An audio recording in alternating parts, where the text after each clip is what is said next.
warahmatullahi wabarakatuh. Perkenalkan, nama saya Titin Herawati.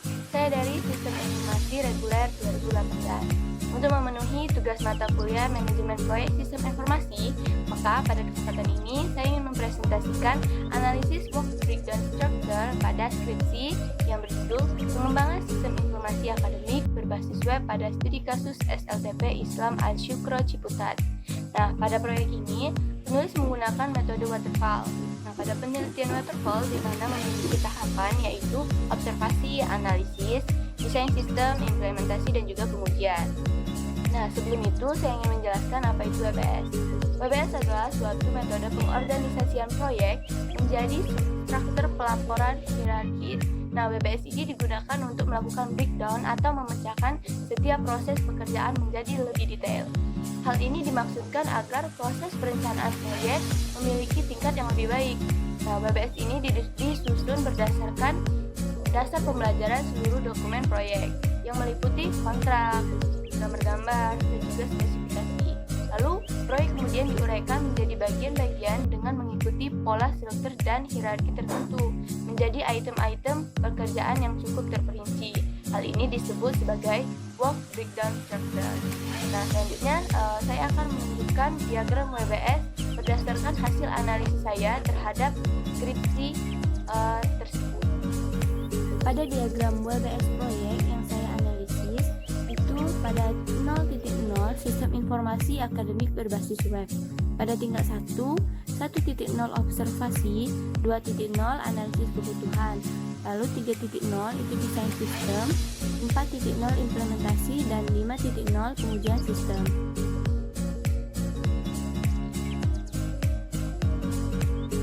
Lalu pada tahap investigasi awal, tingkat 1, 1.0 observasi, tingkat 2, 1.1 mengumpulkan data dari SLTP Al-Syukro, 1.2 melakukan observasi dari SLTP Al-Syukro, 1.3 pembuatan dokumentasi hasil akhir observasi. Pada tingkat 3, 1.1.1 membuat daftar pertanyaan wawancara yang dilakukan oleh interview, 1.1.2 membuat jadwal wawancara, 1.1.1.3 melakukan wawancara, dan 1.1.4 membuat dokumentasi hasil wawancara. Itu semua dilakukan oleh interview.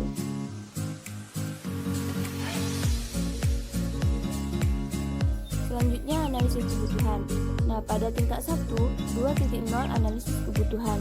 Tingkat 2, 2.1 menganalisis sistem, 2.2 mengidentifikasi masalah, 2.3 menentukan kebutuhan sistem. Tingkat 3, 2.1 maksudnya menguraikan tahapan sistem yang sedang berjalan saat ini yang dilakukan oleh interviewer. 2.1.2 melakukan konsultasi kebutuhan sistem dan juga dilakukan oleh interviewer. 2.1.3 membuat studi kelayakan yang sistem akan buat, juga dilakukan oleh interviewer. Lalu pada 2.2 mengidentifikasi masalah, lanjut pada tingkat 3 yaitu 2.2.1 mengidentifikasi permasalahan tahapan sistem yang sedang berjalan. Itu dilakukan oleh sistem analis. Selanjutnya 2.2.3 mengidentifikasi sebab dan akibat permasalahan yang ada, juga dilakukan oleh sistem analis. Selanjutnya pada 2.3 menentukan kebutuhan sistem, lanjut pada tingkat 3 yaitu 2.3.1 mengidentifikasi kebutuhan software dan hardware yang dibutuhkan.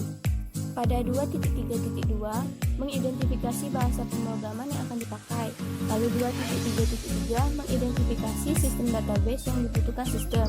Lalu 2.3.4 menentukan sasaran user yang berinteraksi dengan sistem. Selanjutnya 2.3.5 menguraikan alur tahapan sistem yang akan dibuat. Terakhir 2.3.6 mengidentifikasi kebutuhan fungsional sistem.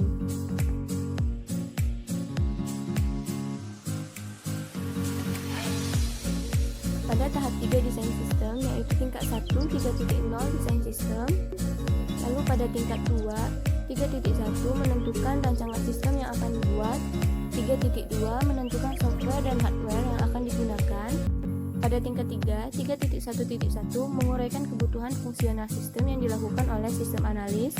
3.1.2 membuat IRD yang juga dilakukan oleh sistem analis. 3.1.3 membuat diagram konteks, 3.1.4 membuat data flow diagram, 3.1.5 membuat desain database, lalu 3.1.6 membuat desain user interface.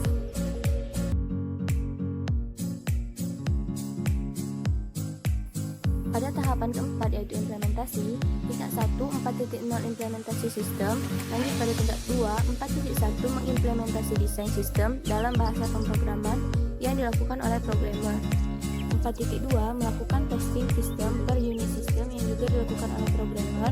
4.3 membuat dokumentasi implementasi sistem yang dilakukan oleh staf admin.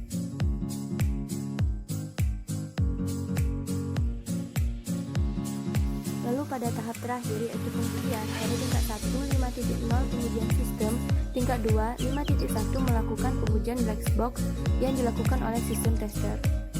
Sekian penjelasan singkat mengenai WBS. Thank you for watching.